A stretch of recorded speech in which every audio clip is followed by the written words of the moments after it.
Okay, the dreaded and very inconvenient and frustrating not registered on network message we will get on Galaxy devices. It seems to be all the Samsung Galaxy devices are the ones that have this issue. It's not constant, but it seems to be primarily the Galaxy devices that are having this problem, in which they will become unregistered from their carrier. And so, as much as I'd like to get straight to the point, you need to understand what you're doing so that you can actually solve the problem. It's nothing personal, but never mind all these other people monkeying around with their phones. They don't know what they're doing, obviously. They're blowing up their phones, they're blowing away their cache, they're uninstalling apps, they're resetting their phones, blowing away data, and all that other stuff. You don't need to do that. Okay, I got 20 years in IT, and usually it is actually pretty basic. Look at the message. What does it say? It says you're not registered on the network. All right, that means we need to get re-registered on the network. And nothing personal, but what these people may not have noticed is that in my attempts to acquire the network, the signal strength was pretty low. It was fine for like phone calls and SMS and all that other stuff, but you need to have the primary function or the primary factor in solving this is having strong signal strength. And so what I did was I went up to the top of my house, ended up getting like 5 bars, and boom, both phones were working immediately. I have a G7 and a G9, and I had just swapped the SIM cards. And typically this will happen after you've made a SIM card change. And so not so much taking the SIM card out or putting it back in, but if you switch a number.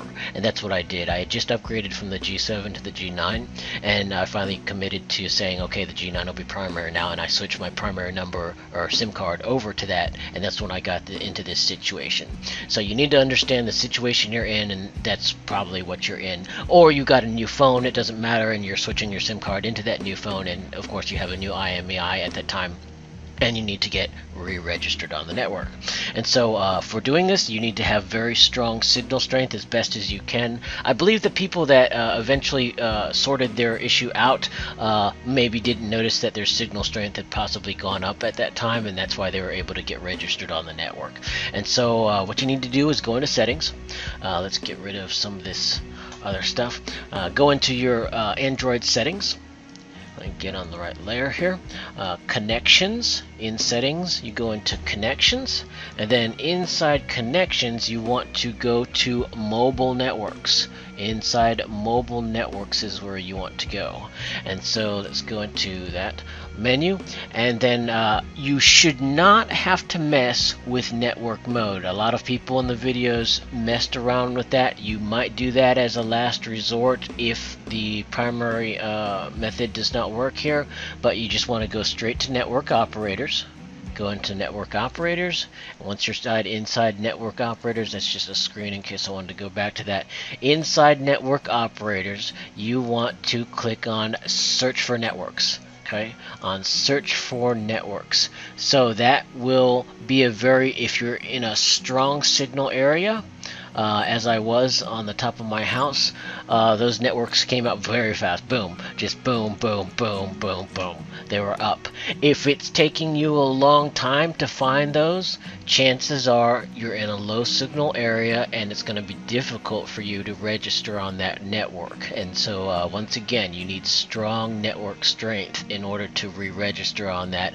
In this case, it worked for both phones, so that's 2-0 on what it takes to get this on signal strength being the primary. And so once those are up, just go ahead and click on your carrier provider, and that will be the end of it.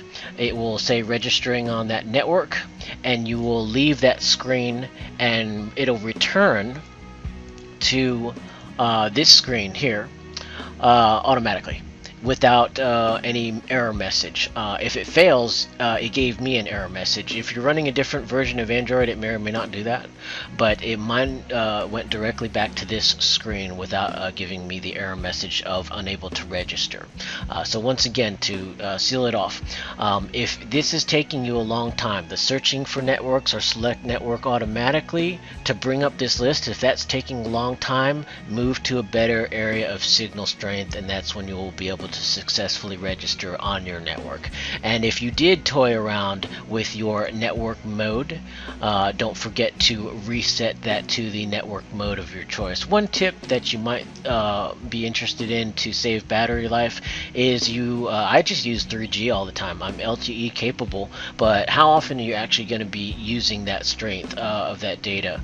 There might be cases in which you want to do that, but LTE uses a huge amount of power compared to 3G, and so you don't want to burn up your phone's battery by being on the LTE network, the 4G or higher, depending on when you watch this video, and just downgrade, because the majority of the time you're just doing messaging and other stuff and web browsing, and that only takes 3G speeds. You don't need 50 megs down to be browsing the internet.